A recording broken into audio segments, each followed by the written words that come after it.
Heidi, hi everybody, it's Nisi D. It is December 16th and I thought it was time I checked in with a little bit of update to end this year before we're into the new year. And if I did make it today, I probably wouldn't have an opportunity to do that before I went out of town. So here I am. Plus I also promised one of my favorite ladies here that I would do an update today or sometime soon. So here it is. I'm going to combine a few things actually, because there was a video a couple of weeks ago, or a commentary that people were doing video responses to that really made me stop and think a bit. And maybe it's because of sort of where I am mentally at this point, and sort of some of the conclusions I've come to in the last little while.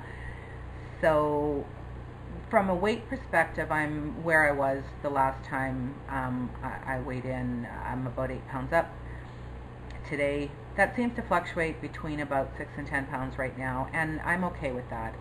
It was sort of a summer thing. I was about 5, I can't even remember anymore, 5 pounds up or whatever, and then I quit smoking in September, which I'm still a non-smoker, so yay for me.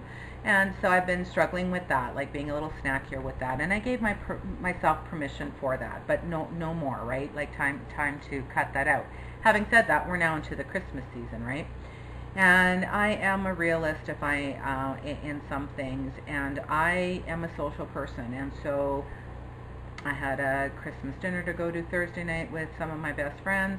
I have a Christmas party to get together on Friday night this week, again on Saturday night, and then of course once I go out to the farm, there will be the usual rounds of get-togethers out there for Christmas and New Year's. And so my goal through the Christmas season is to not be obsessive, to not gain any weight during the day when I'm not at a festivity, to be very careful about what's going into my mouth, but just to maintain status quo until I get back in January, and then get back on track.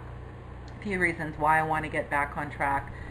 Obviously because I want to most of the time be living healthy. That's my goal. You know what? I am 4.5 years out. I had my surgery in middle of July 15th, 2009. So July, August, September, October, November, December. So just about 3.5 years? 3.5 years out. Oh my God. Losing it. No, 3.5 years out.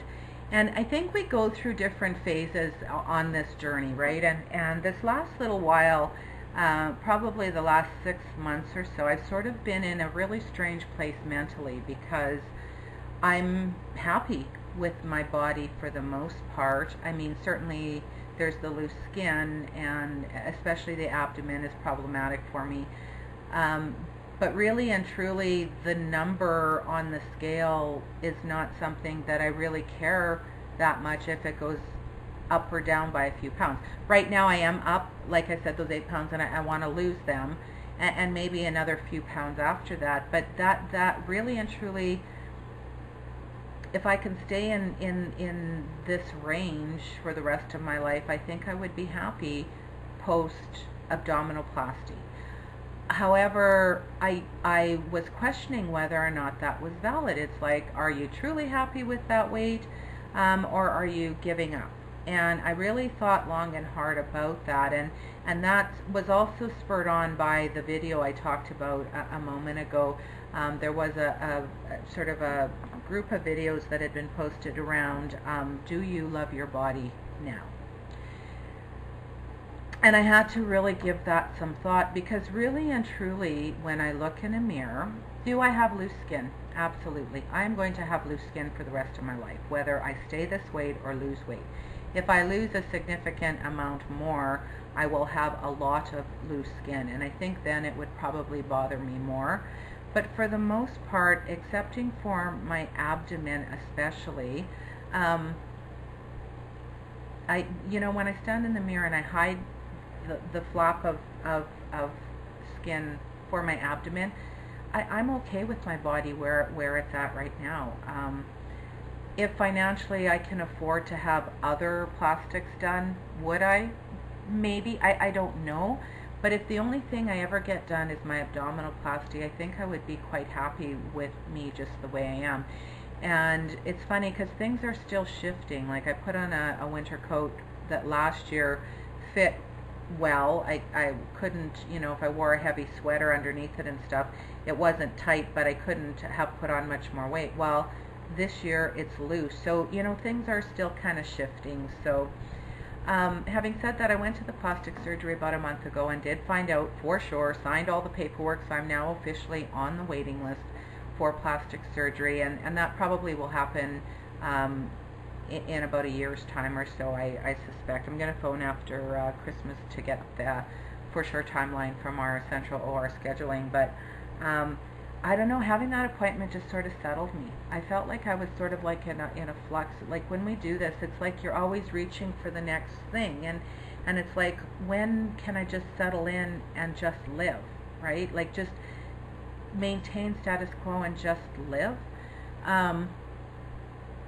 And getting that acceptance for coverage for plastic surgery kind of set in my mind that I'm in an okay place right where I am. So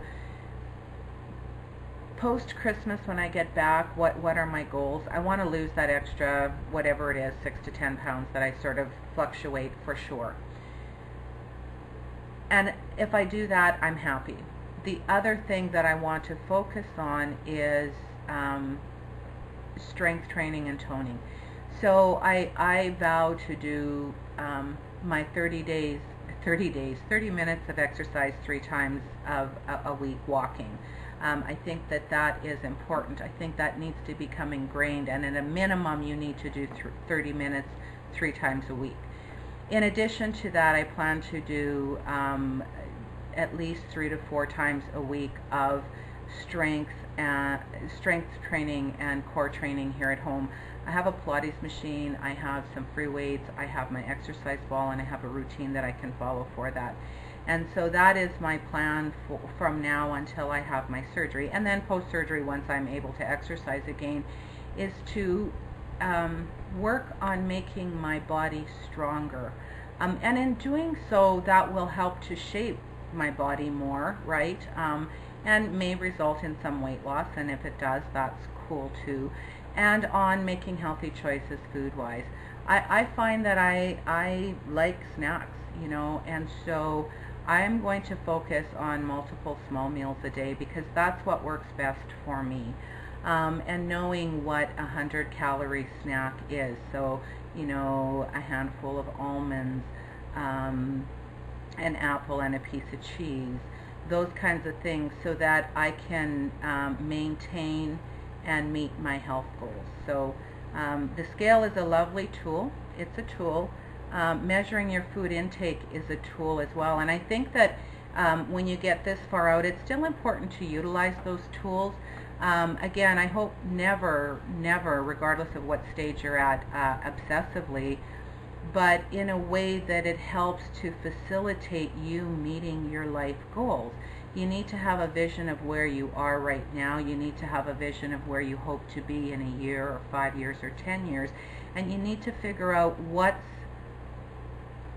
do you need to do in your life. So I'm talking about me, and if you want to do something differently that works for you, that's wonderful, and we should all work to support each other in whatever path we figure out works for us. So for me, that means weighing in once or twice a week, because that's my check. For me, that means measuring my food sometimes for several days in a row to get back on track. But in general, I think that if I keep on it like once or twice a week, it helps me to then judge my food every day. So anyways, that's what's happening with me. I'm already at 10 minutes and I wanted to keep this short, so I'm going to cut it off here. But I just want to say that I hope that you all have a very Merry Christmas. I hope that your holidays are filled with love and laughter and family and friends. I hope that in the new year you decide to take care of you, and I hope that you take care of one another. And I hope that you remember every day to make a great day. I love you. Thank you all for your support over the years here. This is an amazing community with a lot of amazing people. From my heart, from my home to yours, Merry Christmas and a Happy New Year.